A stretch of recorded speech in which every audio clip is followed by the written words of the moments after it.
ذالکم خیر لکم عند بارئکم، آپ نے فرمایا تم ایک دوسرے کو قتل کرو، یہ تمہارے پیدا کرنے والے کے نزدیک تمہارے لیے بہتر ہے، یعنی دنیا میں تم سزا پالو گے، آخرت کی سزا سے بچ جاؤ گے۔ فتاب علیکم، تو اللہ نے تمہاری توبہ قبول فرمائی۔ انہ هو التواب الرحیم، بے شک وہی ہے بہت توبہ قبول کرنے والا مہربان۔ وَإِذْ قُلْتُمْ يَا مُوسَىٰ لَن نُؤْمِنَ لَكَ، اور یاد کرو جب تم نے کہا اے موسیٰ ہم ہرگز آپ کا یقین نہ لائیں گے، حَتَّىٰ نَرَى اللَّهَ جَهْرَةً، جب تک اعلانیہ خدا کو نہ دیکھ لیں۔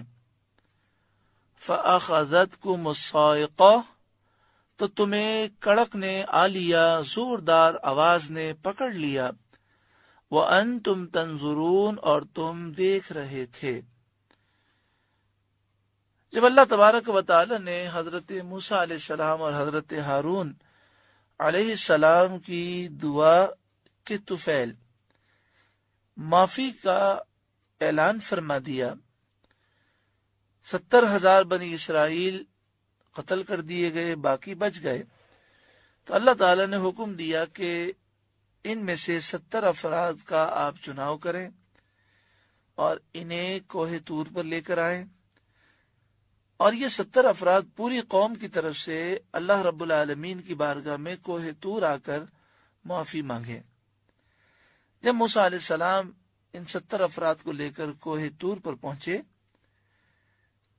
تو ان لوگوں نے یہ کہا کہ اے موسیٰ، ہم آپ کی بات پر یقین نہیں کر سکتے، آپ ہمیں اللہ دکھائیے، اللہ ہمارے سامنے آئے، ہم اپنی آنکھوں سے اعلانیہ رب کو دیکھیں تو مانیں گے، ورنہ آپ کی بات ہم نہیں مانیں گے۔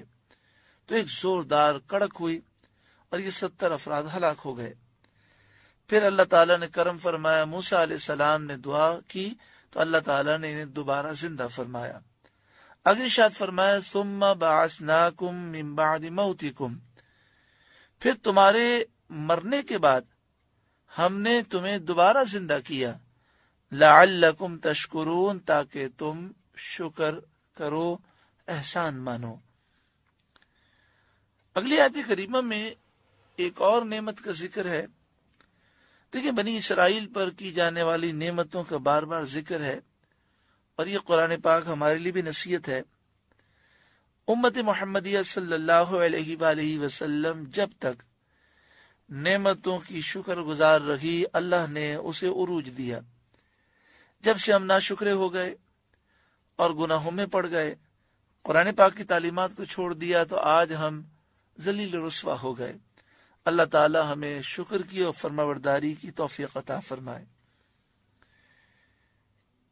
اگلی آیت کریمہ میں اس نعمت کا ذکر ہے کہ حضرت موسیٰ علیہ السلام کو یہ حکم ہوا کہ ملک شام جو حضرت ابراہیم علیہ السلام اور ان کی اولاد کا مدفن ہے، اسی میں بیت المقدس ہے۔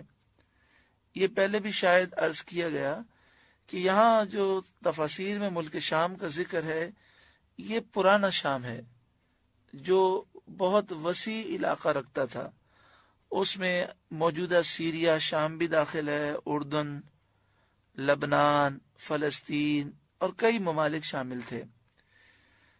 تو بنی اسرائیل کے لیے حضرت موسیٰ علیہ السلام کو یہ حکم ہوا کہ ملک شام جہاں حضرت ابراہیم علیہ السلام کا مزار بھی ہے اور آپ کی اولاد کے مزارات بھی ہیں، اسی میں بیت المقدس بھی ہے، اس پر قوم عمالقہ نے قبضہ کیا ہوا ہے۔ تو موسیٰ علیہ السلام نے بنی اسرائیل کو یہ حکم سنایا کہ اللہ کا حکم ہے کہ اب مصر کو چھوڑو اور شام جا کر کافروں سے جہاد کرو، اور مصر کو چھوڑ کر وہیں اپنا وطن بناؤ۔ اب چونکہ فرعون کی ہلاکت کے بعد بنی اسرائیل کو مصر میں ساری نعمتیں مل گئی تھیں، فرعونیوں کے محلات، ان کے بنگلے، ان کے باغات، سب پر بنی اسرائیلیوں کو قبضہ حاصل تھا، تو وہ ایک آرام کی زندگی گزار رکھے تھے، تو انہوں نے کہا کہ یہ جہاد تو بہت زیادہ شاق ہے، اب ہمیں کیا ضرورت ہے کہ ہم ملک شام کے لیے جہاد کریں، تو ہم یہاں مصر میں آرام سے بیٹھے ہیں۔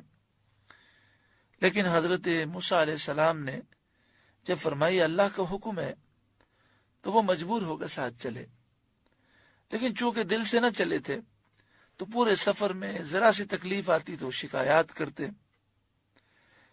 جب وہ ایک ایسے صحرا میں پہنچے جہاں نہ سبزہ تھا، نہ سایہ تھا، نہ غلہ تھا، وہاں دھوپ کی گرمی اور بھوک کی شکایت کی، تو حضرت موسیٰ علیہ السلام نے دعا کی تو ایک سفید بادل ان کے اوپر آ گیا جو دن رات ان کے ساتھ چلتا۔ لاکھوں بنی اسرائیلی تھے، بادل اتنا بڑا تھا جو ان کے ساتھ چلتا اور دن میں انہیں دھوپ سے بچاتا تھا، اور رات کو ایک نوری ستون اترتا جس کی روشنی میں یہ کام کرتے تھے۔ ان کے کپڑے میلے اور پرانے نہ ہوتے تھے، ناخن اور بال نہ بڑھتے تھے۔ اس سفر میں جو لڑکا پیدا ہوتا اس کا لباس اس کے ساتھ پیدا ہوتا، جتنا وہ لڑکا بڑھتا اس کا جسم بڑھتا اتنا ہی اس کا لباس بھی بڑھ جاتا۔ تو اللہ تعالیٰ نے ان نعمتوں کا ذکر فرمایا۔